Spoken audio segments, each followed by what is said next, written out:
What if everything you've been taught about following Jesus has kept you from understanding the most revolutionary truth he ever spoke? When Jesus declared, "I am the way," most Christians assumed he was establishing himself as the exclusive path to God, a divine figure to worship from a distance, to follow obediently, to petition desperately when life becomes overwhelming. But what if that interpretation completely misses what Jesus was actually revealing? What if, in those 3 words, he wasn't creating a religion at all, but extending an invitation so radical, so transformative, that fully grasping it would dissolve the very foundation of spiritual separation you've experienced your entire life? Has this ever happened to you? You're facing a crisis, maybe a health scare, a financial collapse, a relationship falling apart, and you find yourself praying with everything you have, begging God for intervention, feeling like your words are just echoing in an empty room. That profound sense of distance between you and the divine, that feeling that God is somewhere out there while you're stuck down here, desperately trying to bridge an impossible gap. It's not just uncomfortable. According to the deeper meaning of Jesus' words, it's the very illusion he came to shatter. Most of us have been conditioned since childhood to approach spirituality from a position of fundamental separation. We've been taught to see ourselves as flawed humans reaching toward a perfect God, as limited beings trying to connect with unlimited divinity, as spiritual orphans pleading with a distant father for help. We worship, we follow, we obey, all from this underlying assumption that we are fundamentally disconnected from the source of life itself. But when Jesus said, "I am the way," he wasn't asking you to walk behind him. He was revealing something far more profound about the very nature of your identity. But before we begin, please hit the like button and let me know where in the world you're watching from today. It's always fascinating seeing who's joining us from around the world.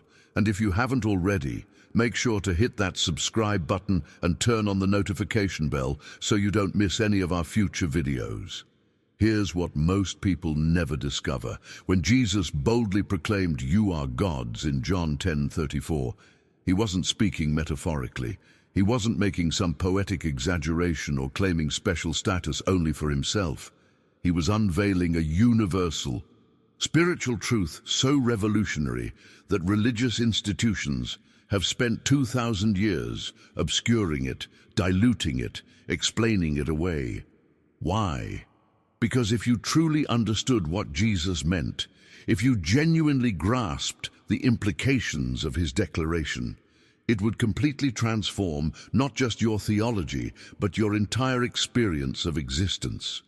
Stay with me until the end of this video, because what you're about to discover might challenge everything you thought you knew about Jesus, about God, and most importantly, about yourself. The distinction between following the way and becoming I am represents the difference between a lifetime of spiritual seeking and the immediate recognition of what has always been true. And that distinction changes absolutely everything about how you pray, how you heal, how you experience divine presence in your daily life. The question isn't whether you can follow Jesus closely enough. The question is, are you ready to understand what he actually meant when he said, "I am the way," and what that profound statement reveals about who you really are? Now, I want to go even deeper into this topic by examining something most people completely overlook when they read the Gospels. If you pay close attention to Jesus' words and actions throughout Scripture, you'll notice something absolutely remarkable that reveals the hidden truth behind his entire ministry. Jesus never begged. He never pleaded with God. He never bargained or negotiated for divine intervention like so many of us do when we're desperate for answers or relief from suffering. Think about the contrast here. When you're facing a crisis, what's your natural response? Most of us immediately start praying from a place of lack, don't we? We beg, we plead, we promise God we'll be better if only this one thing works out. We approach prayer like we're trying to convince a reluctant deity to help us, as if we need to make our case compelling enough to earn divine attention. But Jesus operated from an entirely different consciousness, and understanding this difference is what unlocks the real meaning behind "I am the way." When Jesus spoke, whether he was healing the sick, calming storms, or teaching crowds, he did so with unwavering confidence. This wasn't arrogance or spiritual pride that somehow made him superior to everyone else. It was the natural expression of someone who fully understood his relationship with the divine source. He recognized an eternal truth that existed before time began, a truth that transformed every decision he made and every action he took. When he declared, "I am the way," he was speaking from complete recognition of his divine nature. And this is the crucial distinction that changes everything about the spiritual journey. If this message resonated with you, consider joining our community by subscribing. We explore these transformative truths that reveal your divine nature and what Jesus truly meant by his teachings. The impact of this understanding on your own life cannot be overstated. What Jesus was desperately trying to help us see is that the divine nature isn't something external to you that you need to reach through years of spiritual effort or religious practice. It's not a distant destination you're trying to get to through good behavior or perfect theology. Behind the scenes of all authentic spiritual transformation is this fundamental revelation. Divinity is your original nature, your true identity beneath all. The layers of conditioning and false beliefs about separation that have accumulated throughout your life. When this recognition truly dawns in your consciousness, everything shifts. Your prayers completely transform from desperate pleas into conscious recognition. Instead of "Please God, help me," you begin to acknowledge divine wisdom is already present in this situation. Your entire spiritual practice evolves from striving and struggling to allowing and receiving. The mindset changes from "I need to get closer to God" to "I am recognizing what has always been true." Your whole experience of existence changes from exhausting struggle into natural, effortless unfolding, like a river that's been dammed finally flowing freely again. This is what separates perpetual spiritual seeking from genuine spiritual awakening. One keeps you forever chasing something you believe you don't have, while the other reveals what has been present all along. If you've ever experienced even a brief moment where prayer felt less like begging and more like recognition, write in the comments, "I've felt this shift." There's a hidden framework behind Jesus' declaration, "You are gods," that most people miss entirely because they're reading it through the lens of traditional religious interpretation. But when you strip away centuries of theological overlay and look at what he was actually revealing, you discover something that fundamentally reshapes your entire understanding of existence. Jesus wasn't speaking about some lofty theological concept reserved for saints or mystics. He was pointing to a threefold reality that describes your actual nature right now: source, expression, and substance. Think about how divinity expresses itself throughout all creation. Every flower that blooms, every star that burns across vast distances of space, every breath of wind that moves through the trees. All of these are expressions of the same creative force. They're not separate from divinity, trying to become divine. They already are divine expression in different forms. And here's the revolutionary truth that transforms everything. The divine expresses through you in exactly the same way. Your thoughts, your feelings, your creativity, your capacity for love, your very consciousness itself. None of these are separate from the creative force that birthed the universe. They are expressions of it, manifestations of that same source energy taking form through your unique perspective and experience. This isn't spiritual theory or poetic language meant to inspire you. This is the fundamental reality behind your existence, the actual structure of what you are. The impact of truly grasping this cannot be overstated because it dissolves the primary illusion that creates all human suffering, the belief that you are fundamentally separate from your source. Behind the scenes of every moment of anxiety, every experience of lack, every feeling of limitation lies this single misperception. And when that illusion dissolves through recognition, your entire experience of life undergoes a complete transformation. The journey Jesus was inviting people into becomes clear when you understand this context. When he proclaimed, "I and my Father are one," he wasn't making an exclusive claim that applied only to himself, as if he possessed some special divine status that set him apart from all other human beings. He was unveiling the universal truth about every person's relationship with divine source. This is what makes his statement, "I am the way," so profound. He wasn't saying, "Follow me because I'm uniquely divine." He was saying, "Recognize in yourself what I have recognized in myself." This oneness he spoke of isn't something you need to achieve through decades of spiritual practice or religious devotion. It's not a distant goal waiting at the end of some long journey of self-improvement. The mindset shift that's required isn't about becoming something you're not, but recognizing what has always been true.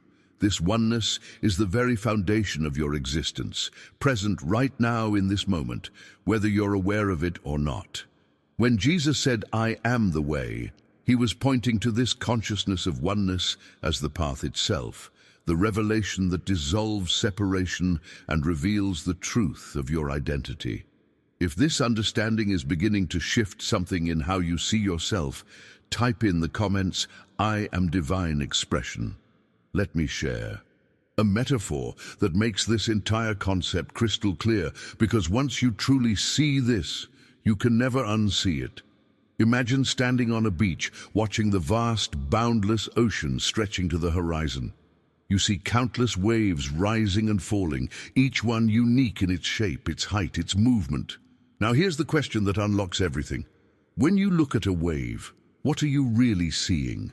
Are you seeing something separate from the ocean, something trying desperately to become oceanic? Of course not. The wave isn't separate from the ocean at all. It already is ocean, temporarily expressing itself in wave form. Think about the substance of that wave. Its entire being, everything it's made of, is nothing other than ocean. The wave doesn't need to strive to reach the ocean or somehow earn the right to be part of it. It is already one with the ocean, simply expressing as a unique formation for a brief moment in time before returning to the whole. And here's where this metaphor reveals the profound truth hidden behind Jesus' words. You are not a human being trying to reach God. You are divine life temporarily expressing in human form. The impact of this recognition on your entire spiritual journey is absolutely transformative. Everything shifts when you grasp this. You're not on some endless quest to find something you lack or to become something you're not. The journey transforms from constant seeking into progressive recognition of what has always been true.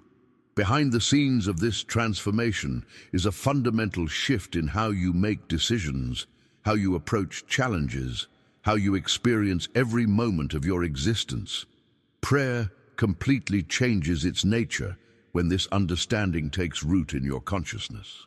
It's no longer about convincing some distant deity to help you, trying to make your case compelling enough to earn divine intervention. Instead, prayer becomes a moment of conscious alignment with the truth of your being, a remembering of what is already present rather than a pleading for what seems absent. The mindset shifts from "please give me" to "I recognize that." Healing takes on an entirely different meaning as well. It's not about fixing something fundamentally broken in you or repairing some flaw in your design. It becomes about allowing the wholeness that is already present at the core of your being to express more fully through your experience. The obstacles to healing aren't about divine reluctance to help you, but about beliefs and patterns that block the natural flow of wholeness that wants to express through you. Even your relationship with abundance transforms through this recognition. Abundance isn't something external you need to chase after, manipulate circumstances to attract or earn through enough good behavior. It's the natural state of your being when aligned with your divine nature, when you're no longer blocking the flow through beliefs in separation and lack. This revelation about your true identity as divine expression changes every decision you make, because you're operating from a completely different foundation of understanding. If you're beginning to see yourself differently through this metaphor, write "I am the wave and the ocean" in the comments. What we've been missing for 2,000 years is the actual invitation Jesus was extending. The hidden truth behind his entire ministry wasn't that he alone possessed some exclusive connection with the Father that set him apart from all humanity. It was precisely the opposite. He was demonstrating that this oneness, this consciousness of divine identity, is the natural state of every being, not just a privileged few. His invitation was never, "Worship me as separate and special, as someone fundamentally different from you." It was always, "Recognize in yourself what I have recognized in myself." When Jesus said, "I am the way," he was pointing to something so much more profound than most people realize. He meant this consciousness of divine identity that I embody, this recognition of oneness with Source that flows through everything I do and say. This is your way forward too. Not following behind me like a disciple trails a master, but becoming as I am. Not imitating my external actions, but awakening to the same internal recognition.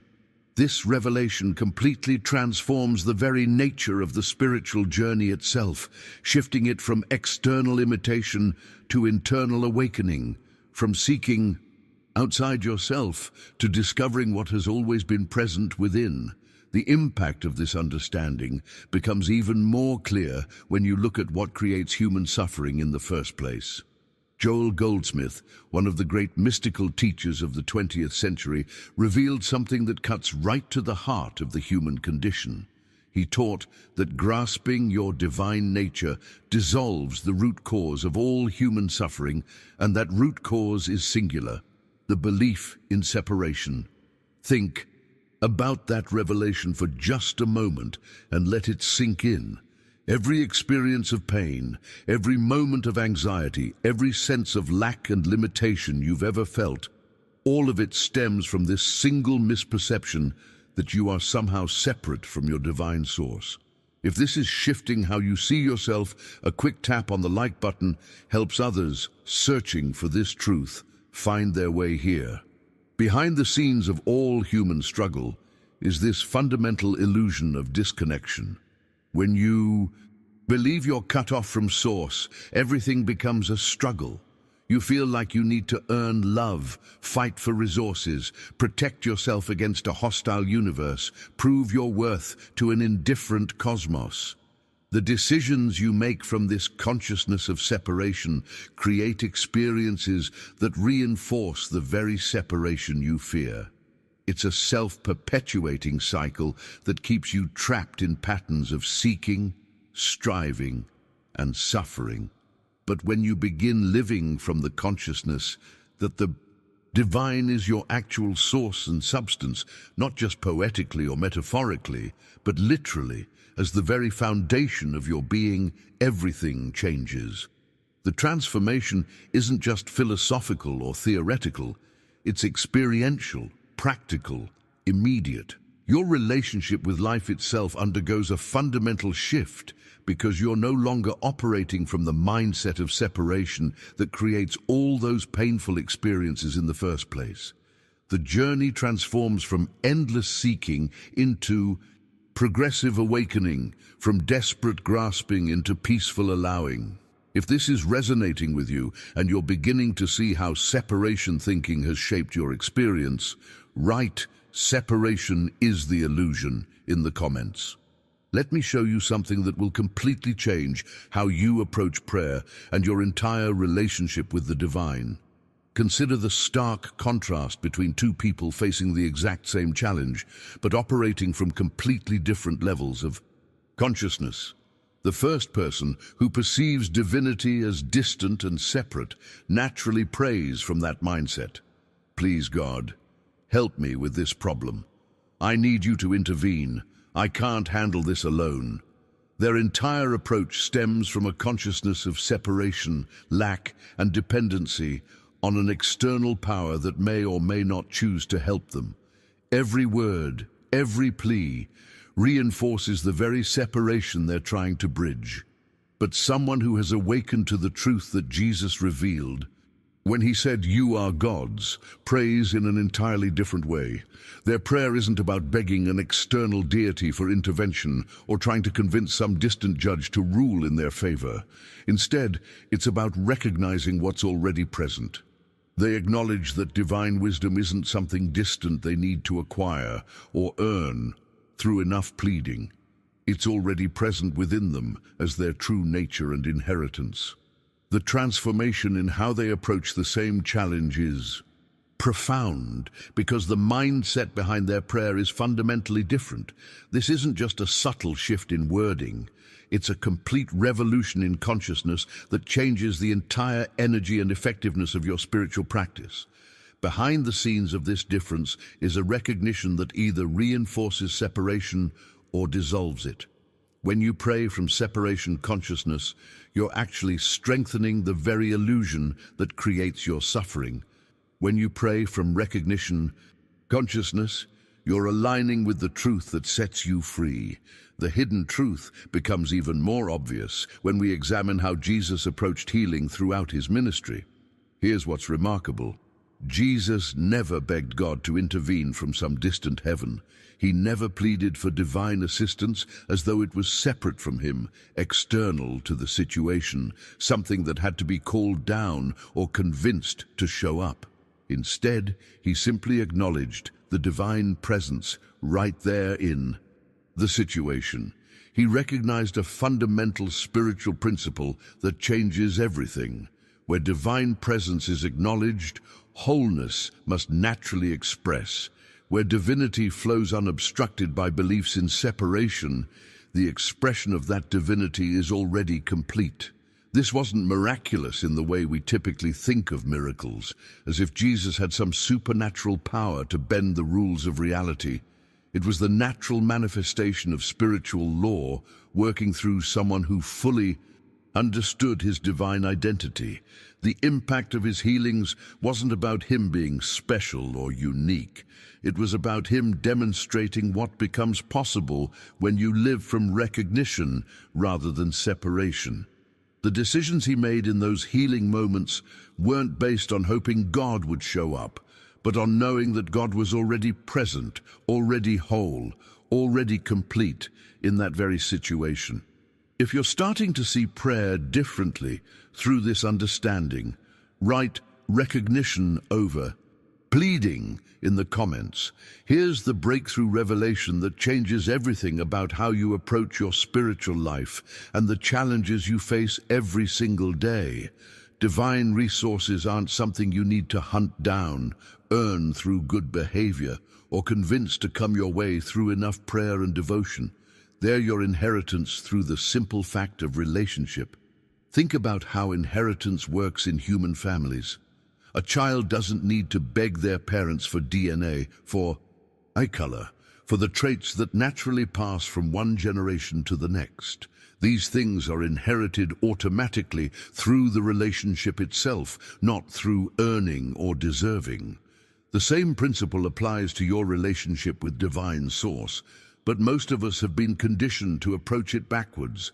We've been taught to see divine qualities like peace, wisdom, abundance, and love as distant treasures we need to somehow acquire.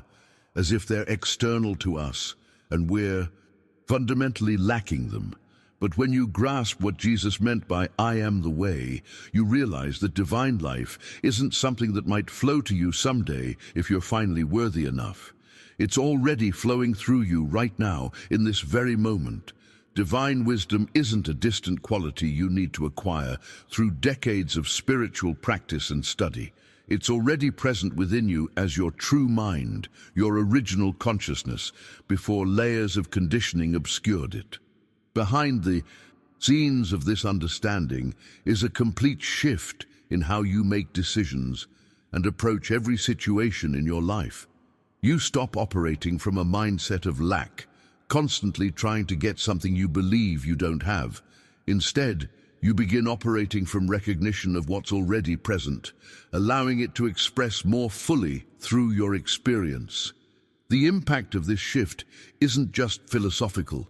It creates tangible, practical changes in your everyday reality. When this divine realization truly dawns in your consciousness, not just as an intellectual concept, but as a lived experience, you begin to notice remarkable shifts happening.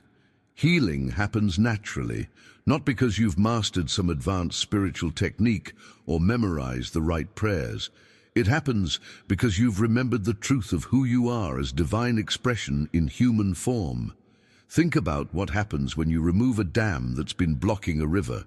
The water doesn't need to be taught how to flow or given instructions on which direction to go. It simply returns to its natural state, moving freely as it was always meant to. Similarly, when you remove the mental barriers of separation that have been blocking your experience, divine qualities express through you naturally as your authentic state of being. The journey isn't about acquiring something foreign to your nature. It's about removing the obstacles to what wants to naturally flow through you. If you're experiencing shifts in your life as this understanding deepens, write, "My barriers are dissolving" in the comments. Now, I want to reveal something that might completely flip everything you've been taught about your natural state as a human being. Most of us have been conditioned since childhood to accept limitation, lack, struggle, and fear as our default condition. We've been taught that scarcity is normal, that anxiety is just part of being human, that we need to fight and strive for every good thing we experience. This conditioning runs so deep that we don't even question it. We assume that peace is something rare and distant that we must acquire through years of spiritual practice or struggle. We believe wisdom is something we fundamentally lack, that must be painfully accumulated through experience and study. But this revolutionary understanding that Jesus was pointing to when he said, "I am the way," flips that entire paradigm completely. Peace is not something distant you must work tirelessly to achieve. It is your inheritance, your natural state as divine expression. When you're not experiencing peace, it's not because peace is absent from your life. It's because something is blocking your awareness of the peace that's always present. Wisdom is not something you fundamentally lack that needs to be gathered piece by piece over decades. It is your birthright, flowing naturally from your divine nature when you're not blocking it with beliefs about your limitations. The same principle applies to every divine quality you can imagine. Abundance, joy, love, creativity, strength. All of these are aspects of your true nature, not distant goals you need to chase after.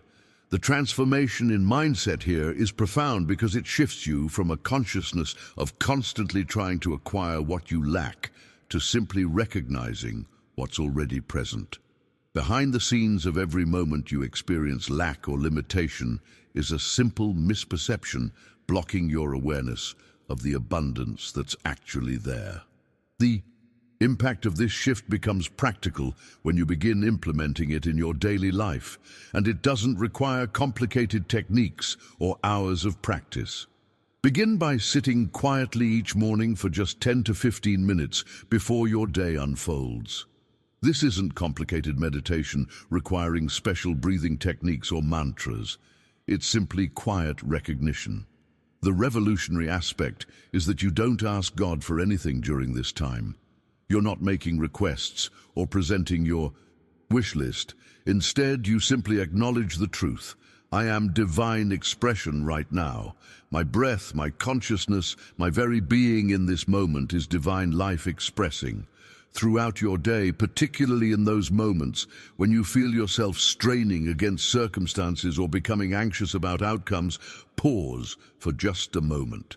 Take one conscious breath, then silently acknowledge, divine intelligence is operating in this situation right now.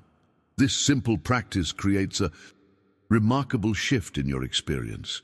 You'll literally feel yourself releasing the weight of trying to control outcomes through limited human will alone.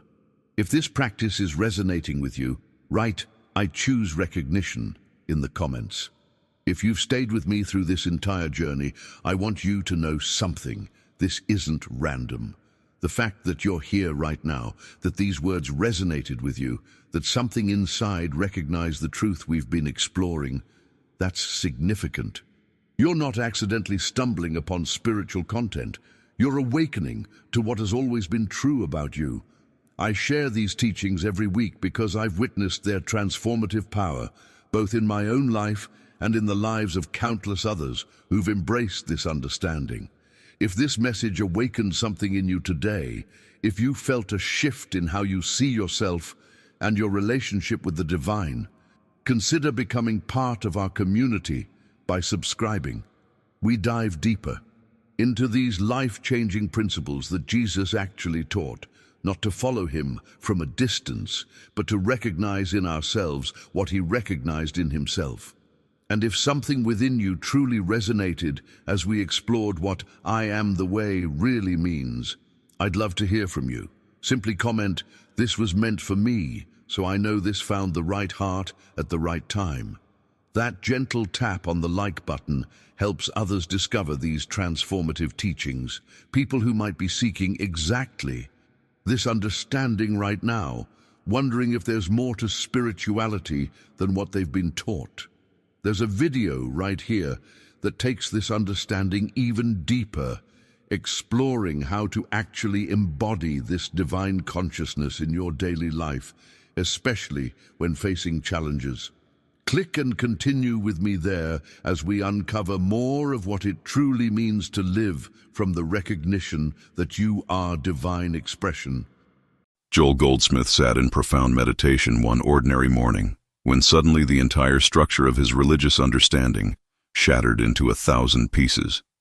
What he witnessed in that moment of clarity would go on to transform the lives of thousands of seekers and fundamentally challenge every single religious teaching you have ever been exposed to since childhood. This was not abstract theory crafted in an ivory tower. This was not philosophical speculation debated in academic halls. This was direct, unfiltered experience of a truth so radical and so revolutionary that it completely dismantles the very foundation of traditional worship as practiced in churches, temples, and mosques around the world. Most people pray desperately to a God they imagine exists somewhere outside themselves, high above in the heavens, begging pitifully for divine intervention, pleading emotionally for supernatural miracles, bargaining desperately for blessings they believe only an external deity can bestow upon them if pleased. Joel discovered through direct revelation that this entire approach is completely backwards. It keeps you perpetually powerless, spiritually dependent, and tragically separated from your own true divine nature. The vision revealed something that religious institutions have systematically hidden for centuries to maintain their control and authority over followers. In that profound silence beyond all thought, Joel witnessed a stunning reality that changed his understanding forever. God is not a person sitting on a celestial throne. God is not a being somewhere in the distant heavens, carefully listening to billions of simultaneous prayers from desperate humanity below. God is infinite consciousness itself, the very fabric and essence of all existence throughout the universe. You are not separate from this divine consciousness by even the smallest degree. You are a complete and perfect expression of it, living as it right now, breathing as it in this very moment. This revolutionary understanding means that every prayer you direct outward to an imagined external deity actually reinforces the fundamental illusion of separation between you and the divine source. You are essentially speaking to yourself as if you are somehow apart from the very infinite source you desperately seek. Joel saw with absolute clarity that true prayer is not petition to an outside power. True prayer is recognition of what already exists. It is awakening to the undeniable reality that divine consciousness is already fully present as your own being, operating as your own awareness in this eternal now. Religious beliefs crumble instantly under the weight of this transformative truth, because they fundamentally require a mediator standing between you and God, a middleman controlling access, a special exclusive path to reach the divine that only the authorized religious authorities can provide to believers. Joel's vision completely destroys this entire artificial structure built over centuries. There is no distance whatsoever to travel on a spiritual path. There is no worthiness you must somehow earn through good deeds. There is no special ritual you must perform perfectly to gain divine favor or access. The kingdom of God exists within you right now, not as beautiful poetic metaphor or inspiring symbolic language, but as the literal factual truth of your actual existence in this present moment. You are already standing in heaven while searching desperately for it elsewhere. This means the search itself perpetuates the very separation you are trying to overcome. Every technique promising to bring you closer to God implies you are currently distant. Every practice suggesting you must become worthy implies you are currently unworthy and spiritually deficient. Joel realized through direct experience that what actually blocks healing, prosperity, peace, and every blessing you seek is not God withholding favor from you. It is exclusively your own unexamined belief in separation from the divine source that creates all perceived lack in your experience. When you pray desperately for health, you are unconsciously affirming that you currently lack it. When you beg pleadingly for financial supply, you are declaring the reality of absence and scarcity in your life. Every desperate prayer reinforces the very negative condition you are simultaneously trying to escape. The vision showed Joel a completely different approach to spiritual practice. Instead of asking God to change your difficult circumstances, you recognize that divine perfection is already the eternal truth of your being right now. Circumstances are temporary illusion. Your spiritual identity is permanent reality. This does not mean foolishly denying what appears before your physical eyes. It means seeing clearly through surface appearances to what is eternally true beneath the changing conditions. You acknowledge the appearance while refusing to give it ultimate power or reality in your consciousness. A woman named Margaret had prayed faithfully for 30 long years for her debilitating chronic pain to finally disappear completely. She attended churches religiously every week, consulted numerous spiritual healers, participated actively in prayer circles with other believers. Absolutely nothing changed despite her sincere efforts. Then she encountered Joel Goldsmith's revolutionary teaching, and everything shifted fundamentally in her understanding and experience, though not in the quick way she initially expected or as rapidly as she desperately hoped would happen when she first began practicing his techniques. For the first 3 challenging weeks, Margaret practiced presence meditation daily without experiencing any physical relief whatsoever. She felt increasingly frustrated, even angry at the teaching. Joel had specifically warned his students that this initial difficulty might happen to many practitioners. We are so deeply conditioned over decades to seeking external solutions that simply being still in meditation feels exactly like doing absolutely nothing productive. But Margaret persisted courageously, sitting in silence twice daily, not asking for anything, not begging for relief, just quietly being aware of awareness itself. Around week 5 of consistent daily practice, something subtle but significant occurred in Margaret's inner experience. She began noticing occasional moments when she completely forgot about her chronic pain. Not because the pain sensations disappeared entirely, but because her attention naturally rested in something infinitely deeper than physical sensation. She was directly touching the eternal consciousness that exists before and far beyond all temporary bodily experience. This was the breakthrough Joel had promised would come through persistent practice. Margaret had accessed her true identity as consciousness itself, rather than as a suffering body. By month 3 of dedicated practice, Margaret's entire relationship with her chronic pain had fundamentally transformed. The physical sensations still arose sometimes in her body, but they no longer defined who she understood herself to be. She had discovered her true identity as infinite consciousness. Pain became just a temporary visitor passing through that vast space of awareness, no longer the permanent condition that defined her entire existence. Over the next 6 months of continued practice, the pain gradually diminished in intensity and frequency until it rarely appeared at all in her experience. This was not an instant supernatural miracle dropping from the sky. This was gradual transformation of consciousness through consistent daily practice over many months. Margaret had finally stopped fighting her painful condition, stopped begging God to remove it, stopped identifying herself as fundamentally a sick person needing healing. She simply rested peacefully in the eternal truth of her being as consciousness itself, and from that deep rest in truth, natural healing emerged spontaneously. Joel taught clearly that this is exactly how authentic spiritual healing actually works in practice, not through theory, not through divine intervention magically changing matter from outside, but through awakening consciousness to what is already eternally true about your being.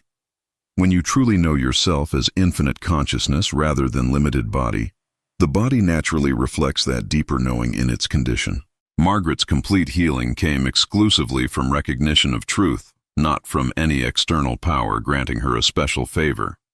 She had accessed the healing power that was always present within her own consciousness, waiting patiently to be recognized and allowed to operate freely without interference.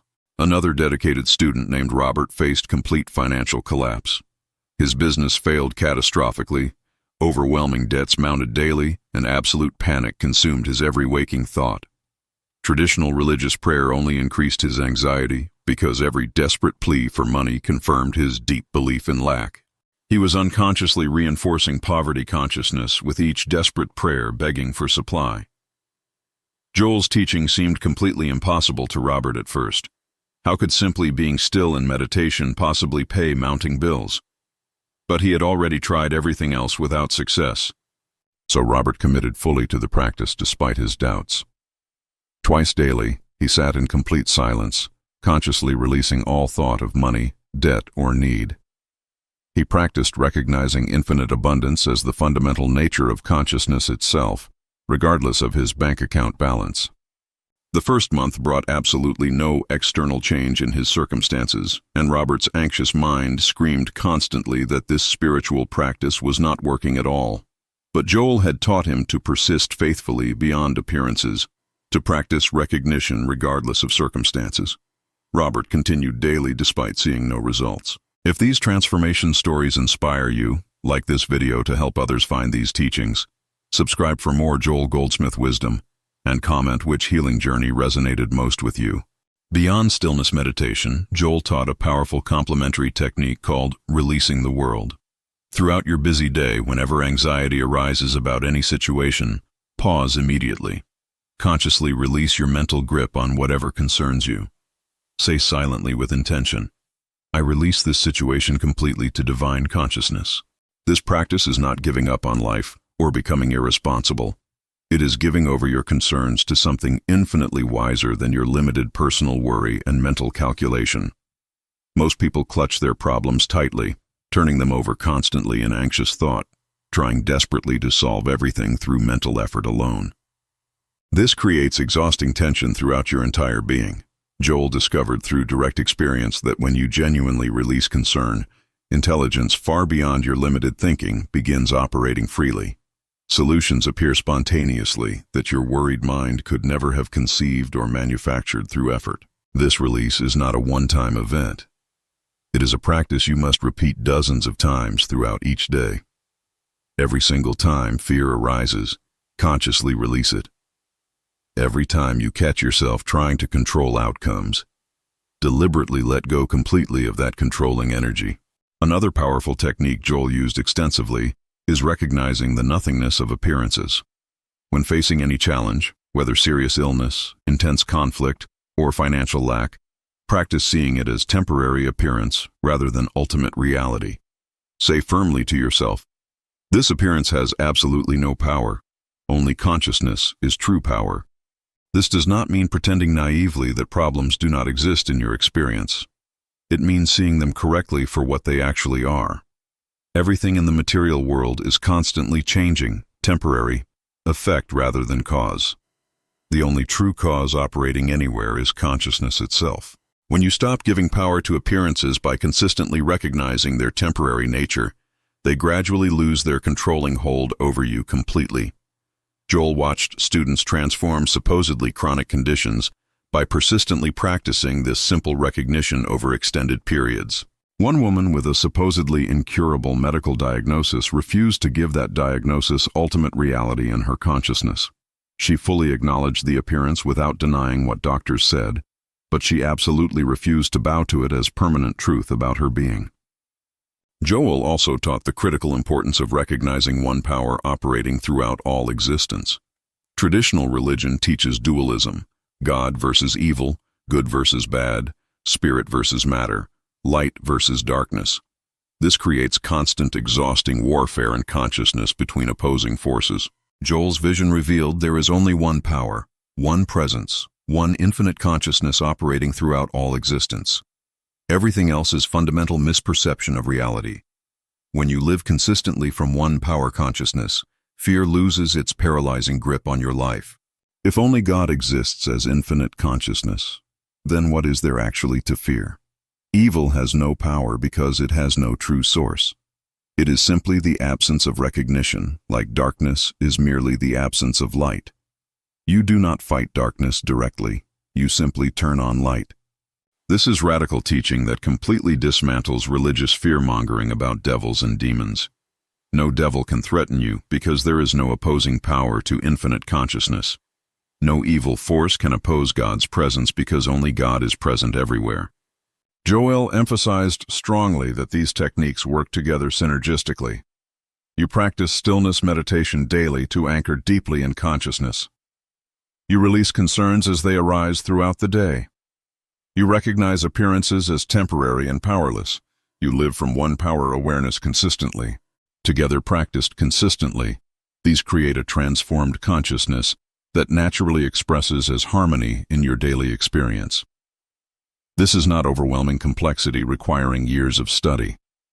It is elegant simplicity applied consistently until it becomes your natural way of being.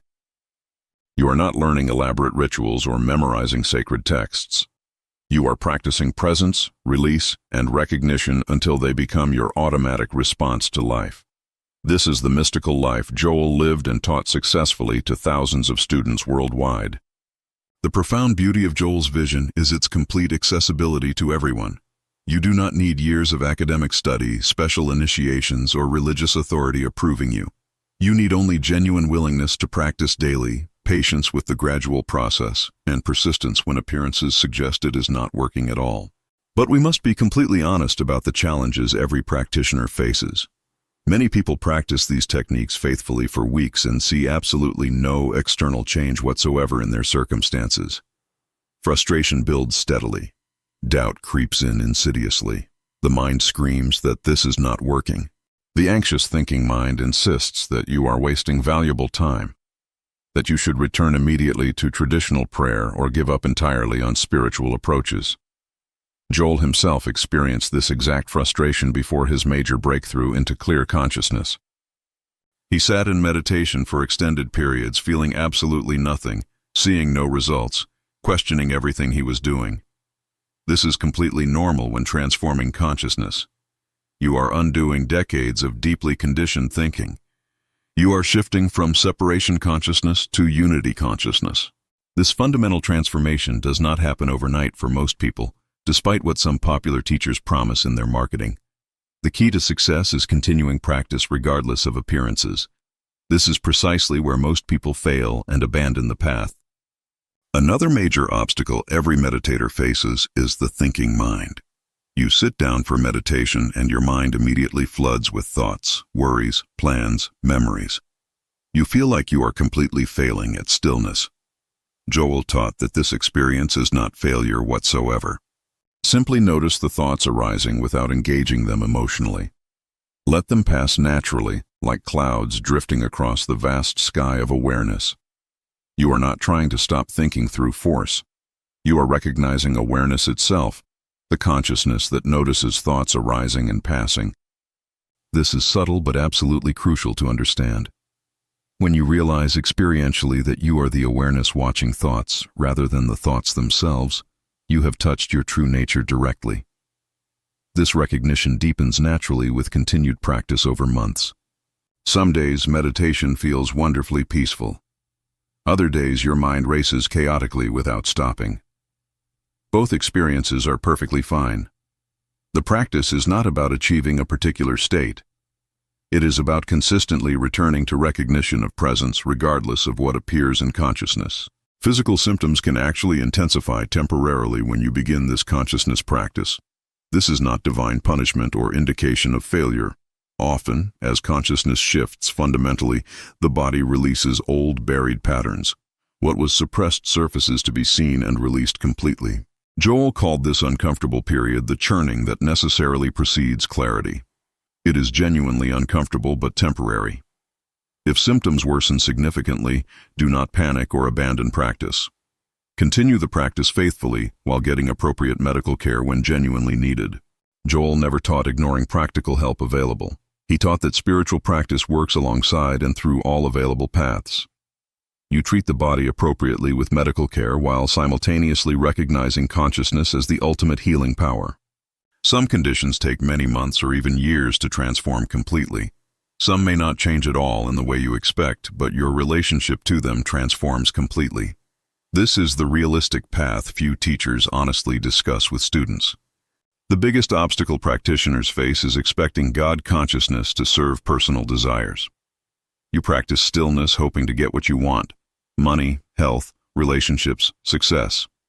But Joel's vision reveals that authentic spiritual practice is not about getting, it is about being what you already are.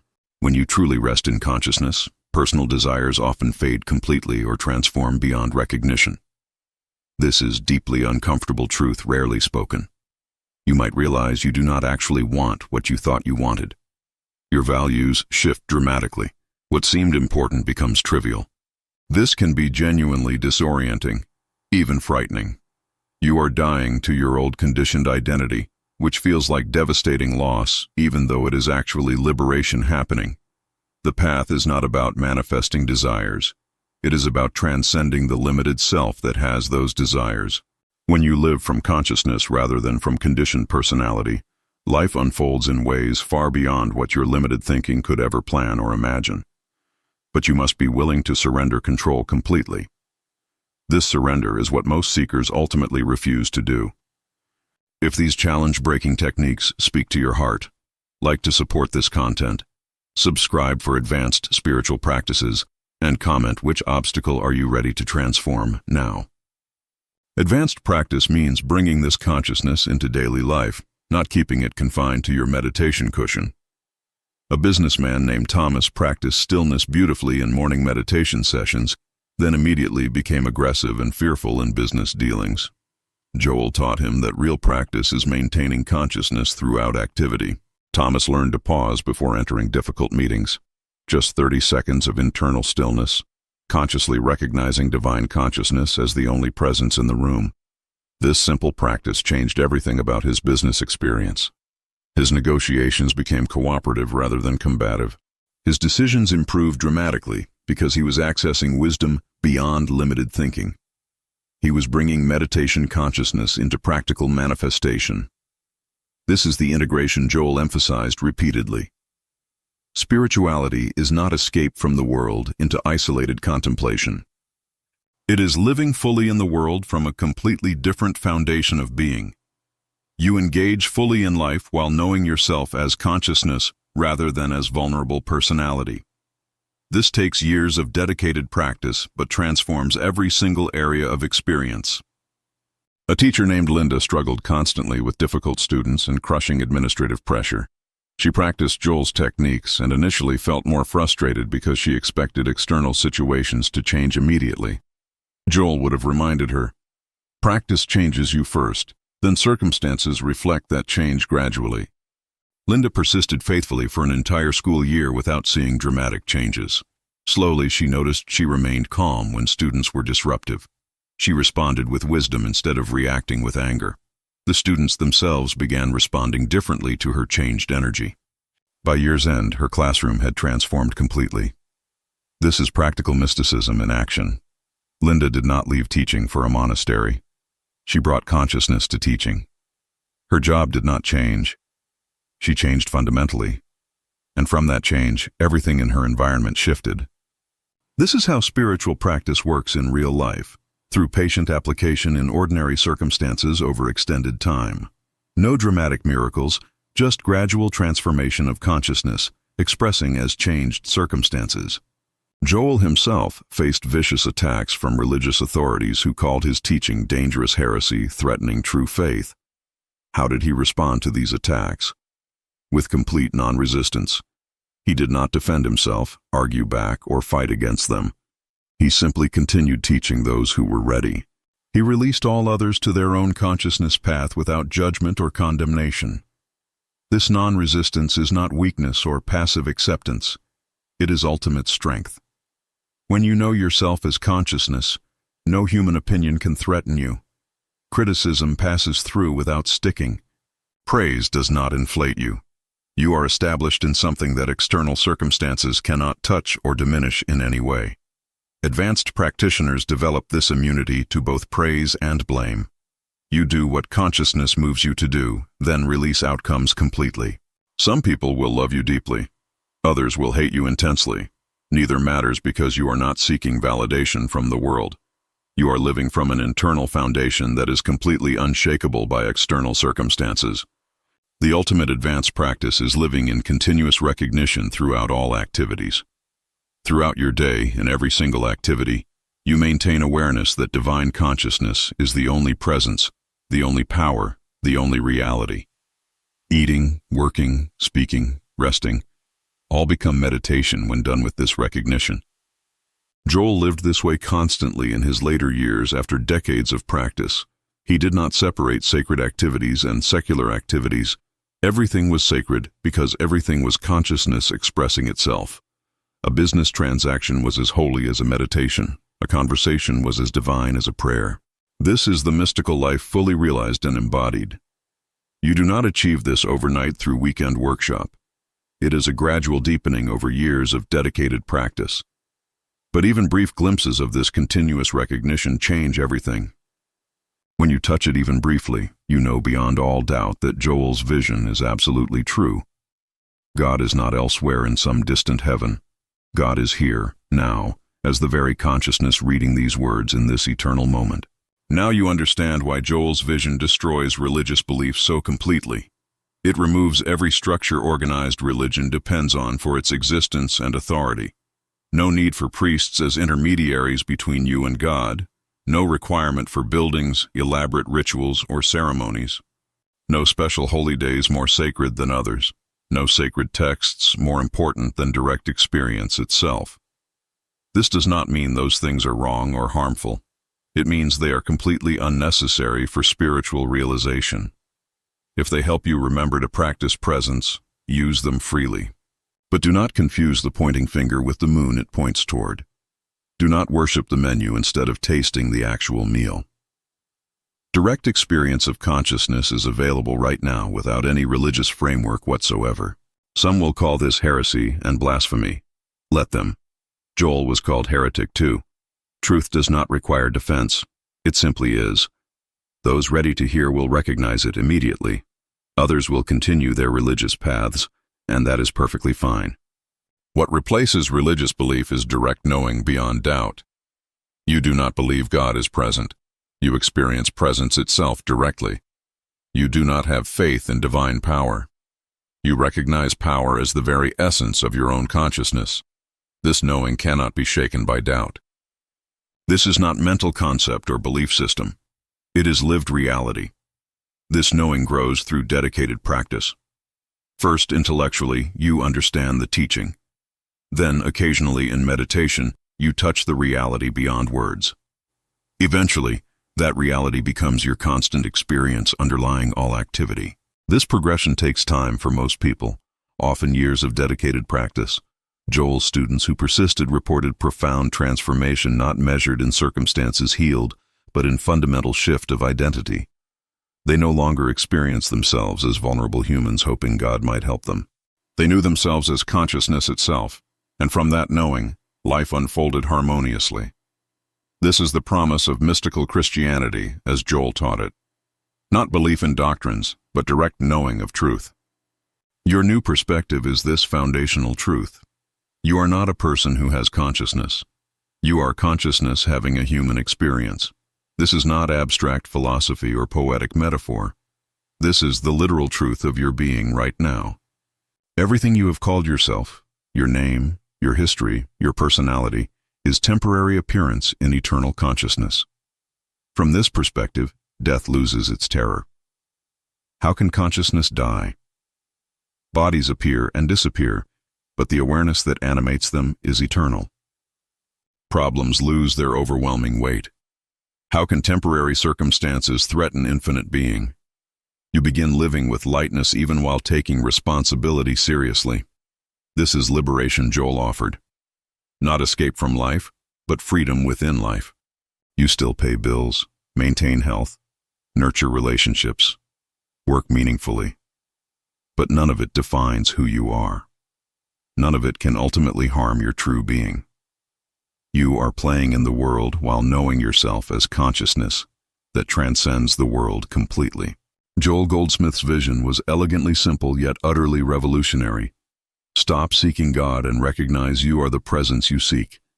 Stop praying to external power and awaken to power as your own consciousness. Stop believing spiritual teachings and start practicing direct recognition until it becomes your lived reality. This teaching threatens every institution that profits from your sense of separation, unworthiness, and dependence. That is why it is resisted so strongly. But for those ready to step into spiritual maturity, it is the most liberating truth available on this planet. You are already complete. You are already whole. You are already divine consciousness itself. Will you accept this? Will you practice stillness, release, and recognition daily until this truth becomes your unshakable knowing? Or will you return to seeking outside yourself for what you already are, ready? The choice is yours alone. Joel showed the way clearly. Walking it is your responsibility and your greatest opportunity. The kingdom of God is within you now, waiting only for recognition. If your spiritual understanding expanded through these Joel Goldsmith secrets, like this video, subscribe for more transformative teachings, and comment, "I am transformed," to confirm your new path. Most people aren't ready for what I'm about to share. Joel Goldsmith's final teaching remained hidden for decades because it challenged everything we believe about healing, manifestation, and spiritual power. This isn't another feel-good message. This teaching dissolved tumors, restored broken relationships, and created financial abundance for those brave enough to apply it. But it demands you abandon every spiritual concept you've held dear. Are you prepared to let go of prayer, meditation, and affirmation? The secret lies in what Goldsmith called the great nothingness. When you truly understand this principle, you stop trying to heal, manifest, or change anything. Instead, you discover the profound truth that transforms everything without effort. But I warn you, once you see this truth, there's no going back to struggling with problems. Your entire relationship with life will shift forever. Most people prefer their familiar suffering to this radical freedom. Goldsmith discovered this teaching during his darkest hour. Facing financial ruin and serious illness, every spiritual practice had failed him. Prayer brought no relief. Meditation offered no solutions. He was ready to abandon his spiritual path entirely. Then something extraordinary happened. In a moment of complete surrender, he stopped trying to heal himself. He stopped asking God for help. He stopped believing he had any problems at all.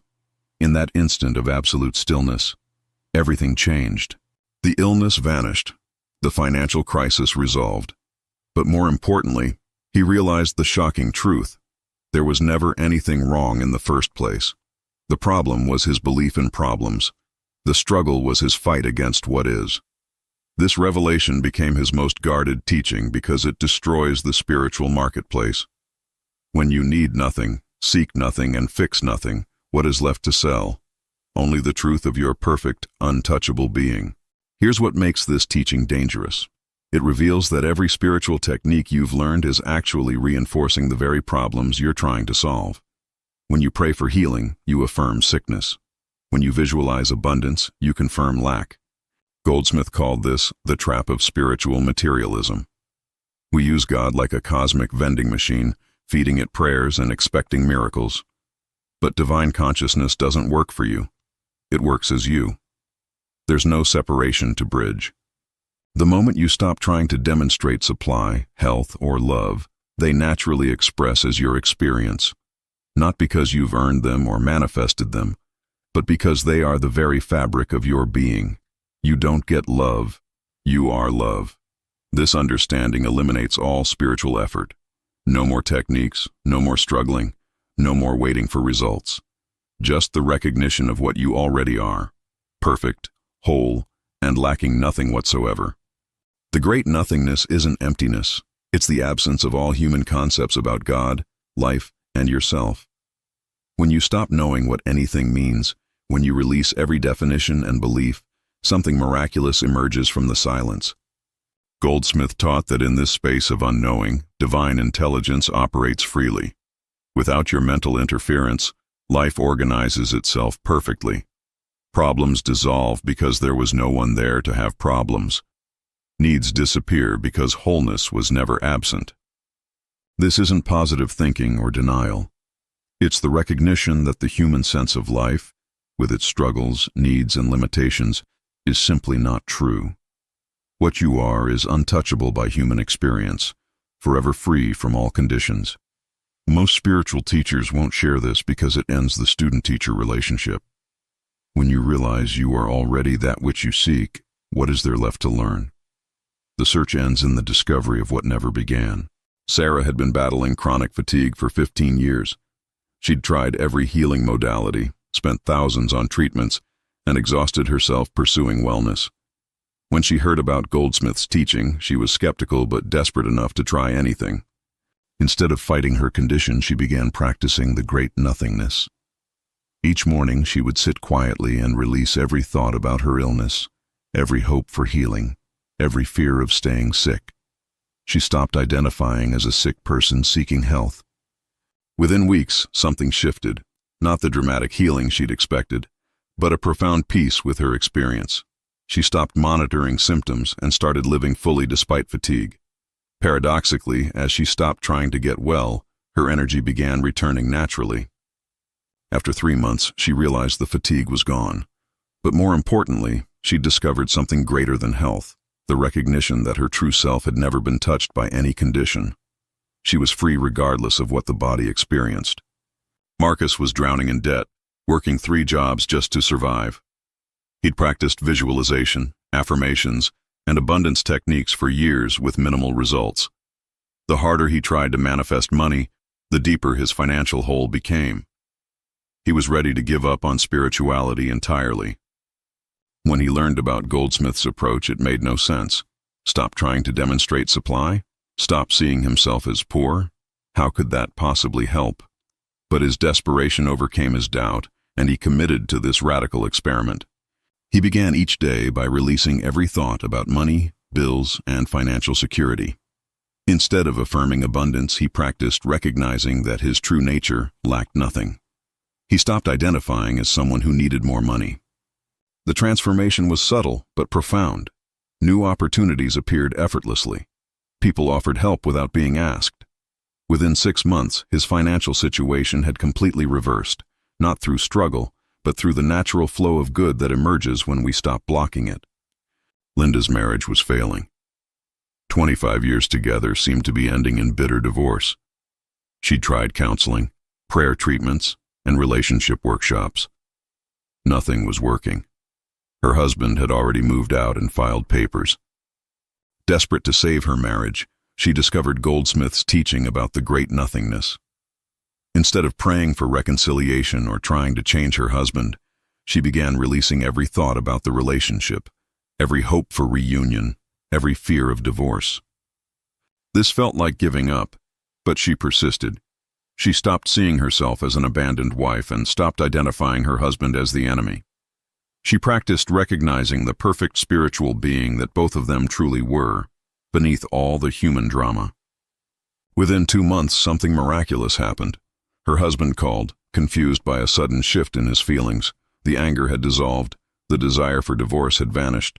They reunited, not as the same broken couple, but as two people who'd rediscovered their true identity beyond all human roles. These transformations share one common element: the complete cessation of human effort. When Sarah stopped trying to heal, healing happened. When Marcus stopped chasing money, abundance flowed. When Linda stopped fighting for her marriage, love returned. This is the power of the great nothingness. It removes the human will that blocks divine action. Your struggling, seeking, and striving actually prevent the very experiences you desire. Divine consciousness can only operate in the absence of human interference. The moment you stop trying to be spiritual, you discover you already are. The moment you stop seeking God, you realize God is seeking through you.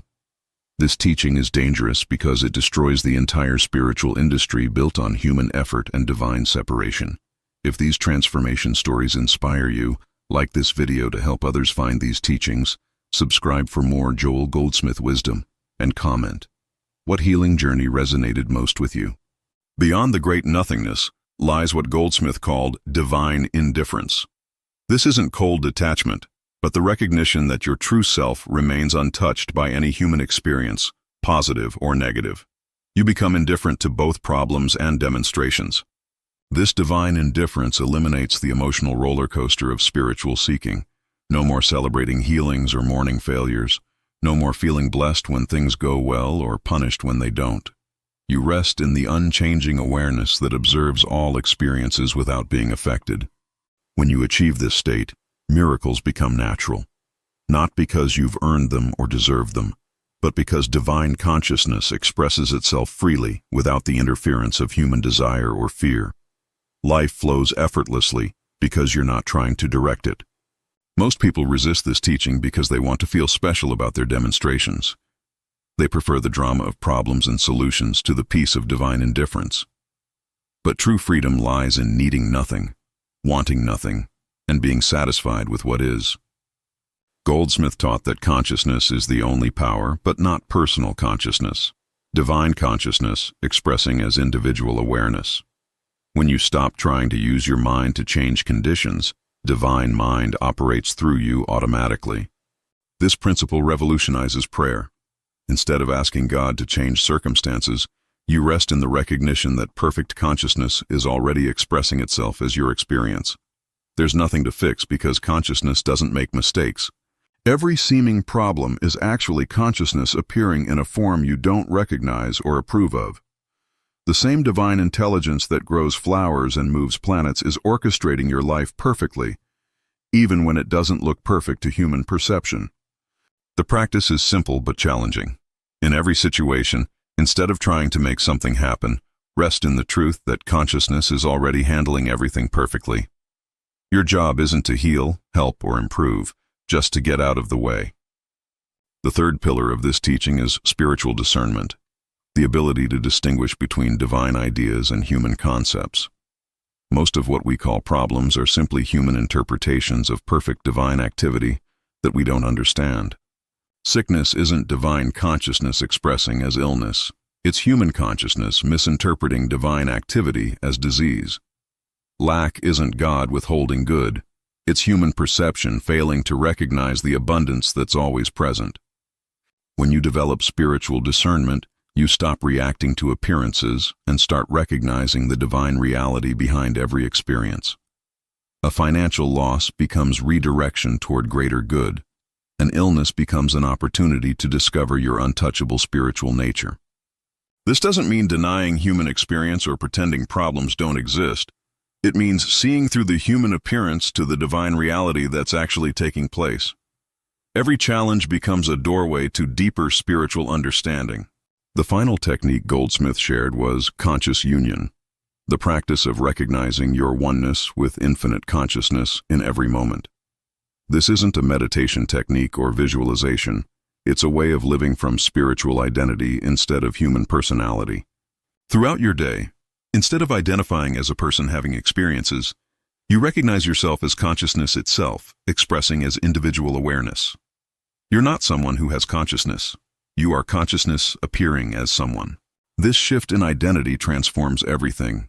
Problems can't exist because consciousness doesn't have problems. Needs disappear because consciousness lacks nothing. Fear vanishes because consciousness cannot be threatened by anything it creates. The practice is moment-by-moment recognition. I am not Sarah who is tired. I am consciousness expressing as perfect energy. I am not Marcus who needs money. I am consciousness expressing as infinite supply. I am not Linda seeking love. I am love itself. But let's address the elephant in the room. What happens when this teaching doesn't seem to work? When you practice the great nothingness and problems persist? When divine indifference feels like spiritual bypassing? When conscious union seems like self-deception? Goldsmith was honest about this challenge. The human mind is deeply conditioned to believe in separation, problems, and solutions. Years or decades of spiritual materialism don't disappear overnight. The ego will fight this teaching because it threatens its very existence. The key is persistence without attachment to results. You practice these principles not to get anything, but because they reveal what you already are. Some days will feel like profound breakthroughs. Others will feel like complete failure. Both are equally perfect expressions of consciousness. Remember, you're not trying to become spiritual. You're recognizing the spirituality that was never absent. This recognition sometimes feels clear and sometimes feels clouded, but the truth of your being remains unchanged regardless of how you feel about it. Another common obstacle is the fear of losing motivation. If you stop trying to improve your life, won't everything fall apart? If you become indifferent to outcomes, won't you become passive and irresponsible? This fear reveals a fundamental misunderstanding. Divine consciousness is infinitely more intelligent and effective than human effort. When you stop trying to control life, life begins operating at a level of perfection impossible for the human mind to achieve. You don't become passive. You become available for divine action. Instead of forcing solutions based on limited human understanding, you allow infinite intelligence to work through you with perfect timing and wisdom. The ego equates effort with effectiveness, but divine consciousness accomplishes more through one moment of true surrender than years of human struggle. This isn't laziness. It's the ultimate efficiency of allowing life to live itself through you perfectly. Some people worry that this teaching promotes spiritual materialism in reverse, using non-attachment as another technique to get what you want. They practice the great nothingness, hoping to manipulate God into giving them better demonstrations. Goldsmith warned against this trap. True non-attachment doesn't care about demonstrations. You don't practice divine indifference to get healthier, wealthier, or happier. You practice it because it reveals your true nature beyond all conditions. The moment you use these principles as techniques to achieve better human experiences, you've missed the point entirely. This teaching isn't about improving your human life. It's about recognizing that your real life was never human to begin with. The paradox is that when you truly stop caring about demonstrations, they happen naturally. But if you stop caring in order to get demonstrations, you're still trapped in spiritual materialism. The freedom must be genuine, not strategic. The ultimate challenge is learning to live this understanding in a world that operates on completely opposite principles. Your family, friends, and society will pressure you to worry, struggle, and strive. They'll think you've become irresponsible or delusional. Goldsmith faced this challenge constantly. People expected him to be concerned about their problems, to pray for specific outcomes, to participate in the human drama of lack and limitation. Instead, he offered something far more radical: the recognition of perfection right where problems seem to exist. You'll need courage to stand in this truth when everyone around you is convinced that problems are real and effort is necessary. You'll be tempted to doubt yourself when others question your sanity. This is where spiritual maturity becomes essential. Remember, you're not trying to convince anyone or prove anything. You're simply living from the recognition of what you are. Let your peace, your freedom, and your natural demonstrations speak for themselves. Truth doesn't need to be defended, only embodied. If these challenge-breaking techniques speak to your heart, like to support this content, subscribe for advanced spiritual practices, and comment, which obstacle are you ready to transform now? Advanced practitioners learn to apply this teaching to seemingly impossible situations. terminal illness, bankruptcy, broken relationships, addiction, areas where human hope has been exhausted, and medical or professional help has failed. Jennifer was diagnosed with stage 4 cancer. Doctors gave her 3 months to live. Instead of fighting the disease or praying for healing, she practiced the great nothingness. She stopped identifying as a cancer patient and began recognizing herself as perfect spiritual being. The process wasn't easy. Fear would arise and she'd have to release it into the nothingness. Well-meaning friends would encourage her to fight, and she'd have to maintain her spiritual stance without judging their concern. She lived each day from the recognition that consciousness cannot have cancer. After 8 months, scans showed no trace of cancer. But Jennifer had discovered something more valuable than physical healing: the absolute conviction that her true identity was untouchable by any condition. She'd found freedom beyond all circumstances. David had been addicted to alcohol for 20 years. Multiple rehab attempts had failed. His family had given up, his career was destroyed, and he was living on the streets. Traditional recovery methods focused on fighting addiction, but this approach had only strengthened his sense of being an addict. When he learned Goldsmith's teaching, something clicked. Instead of seeing himself as an addict trying to get sober, he began practicing the recognition that consciousness cannot be addicted to anything. His true self had never touched alcohol because spirit has no material experience. The craving didn't disappear immediately, but his relationship to it transformed. Instead of fighting urges or feeling guilty about them, he recognized them as thoughts arising in consciousness.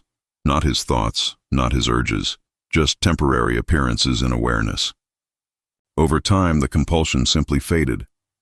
Not through willpower or 12-step programs, but through the recognition that the person who drank never actually existed. Only consciousness exists, appearing as David, forever free from all material dependencies. Patricia's business was failing during the economic crisis. Clients were disappearing, bills were mounting, and bankruptcy seemed inevitable. Traditional business advice focused on marketing harder, cutting costs, and finding new revenue streams, all forms of human effort based on the belief that she needed to save her business. Instead, she applied Goldsmith's teaching to her professional life. She stopped seeing herself as a struggling businesswoman and began recognizing herself as consciousness expressing as perfect supply. She released every thought about saving, improving, or growing her business. This felt irresponsible at first. Shouldn't she be working harder to find solutions? But she persisted in practicing divine indifference to business outcomes while continuing to show up and serve with love, without attachment to results. Within months, new opportunities appeared effortlessly. Clients returned with larger projects. New partnerships formed naturally. Her business not only survived, but thrived, demonstrating that divine intelligence is far more effective than human planning when allowed to operate freely. The most advanced application of this teaching involves relationships and family dynamics. Robert's adult son had been estranged for 5 years following a bitter argument. Traditional advice focused on communication strategies, apologies, and rebuilding trust, all human efforts based on the belief that the relationship was broken. Robert practiced seeing through the appearance of estrangement to the spiritual reality of perfect love that eternally connects him and his son. Instead of trying to fix the relationship, he recognized that consciousness doesn't have relationship problems because consciousness is one. He stopped seeing his son as someone who needed forgiveness and stopped seeing himself as someone who needed to be forgiven. He released every hope for reconciliation and every fear of permanent separation, resting in the truth that love cannot actually be broken. The reconciliation happened naturally when his son called out of nowhere, unable to explain why his anger had suddenly dissolved. They reunited not as a father and son who had healed their problems, but as expressions of one consciousness recognizing itself. After decades of practicing these principles, something profound emerges. What Goldsmith called the natural state. You stop being someone who practices spiritual principles and become someone who lives from spiritual identity naturally, effortlessly, continuously. Problems still appear in experience, but they don't disturb your peace. Challenges arise, but they don't shake your confidence in the perfection of consciousness. You've learned to rest in the eye of every storm, untouched by the conditions swirling around you. This isn't spiritual bypassing or denial. You respond appropriately to human situations while maintaining awareness of spiritual reality. You can visit the hospital, pay the bills, and work through conflicts while never losing sight of the perfect consciousness that's actually governing everything. The great nothingness becomes your natural dwelling place. Divine indifference becomes your automatic response. Conscious union becomes your permanent identity. You've not achieved something new. You've simply stopped forgetting what you always were. Others begin noticing something different about you, though they may not be able to identify what. Your presence brings peace to chaotic situations. Your calm confidence inspires others without you trying to help. Your natural joy lifts the atmosphere wherever you go. You've become what Goldsmith called a transparency for divine consciousness. Your human personality no longer blocks the expression of infinite love, wisdom, and power. Life lives itself through you with perfect grace, touching everyone you encounter with healing energy. This isn't personal achievement or spiritual superiority. It's simply the natural result of getting out of consciousness's way. When the human sense of self stops interfering with divine expression, miracles become ordinary. Love flows freely. Wisdom speaks spontaneously. Power operates effortlessly. You realize this was always your true nature. The years of seeking, struggling, and striving were just consciousness playing hide-and-seek with itself. Now the game is over. The seeker and the sought are recognized as one. Only consciousness remains, expressing as perfect experience. The ripple effects extend beyond your personal experience. Family members begin experiencing spontaneous healing and breakthroughs without understanding why. Colleagues find themselves more creative and successful. Strangers feel mysteriously uplifted after brief encounters with you. This is the true power of Goldsmith's final teaching. It transforms not just your experience, but everyone in your consciousness. When you recognize your true identity, that recognition lifts the entire field of awareness in which you exist. You're not trying to heal others or save the world. You're simply being what you are, consciousness itself expressing as individual awareness. This authentic being automatically blesses everything it touches because consciousness is inherently blessing. The teaching completes itself. You've moved beyond needing techniques, practices, or principles. You simply live from the direct recognition of divine being, allowing that recognition to express itself naturally as perfect human experience, moment by moment by moment. This is Joel Goldsmith's most dangerous teaching because it ends all seeking, dissolves all problems, and reveals the truth that was never hidden. You are not a human being having spiritual experiences. You are a spiritual being expressing as human awareness. The great nothingness isn't something you do, it's what you are when you stop doing everything else. Divine indifference isn't an attitude you adopt, it's your natural state when human desires and fears dissolve. Conscious union isn't an achievement, it's the recognition of what never began. Most people aren't ready for this level of truth because it demands the complete surrender of everything they believe about themselves, God, and life. It requires the courage to live as consciousness itself, not as someone trying to use consciousness for personal benefit. But for those ready to receive it, this teaching offers the ultimate freedom, liberation from every form of human suffering through the simple recognition of what you have always been. Perfect, eternal, untouchable divine being, expressing as your individual experience right now. If your spiritual understanding expanded through these Joel Goldsmith secrets, like this video, subscribe for more transformative teachings, and comment, "I am transformed," to confirm your new path.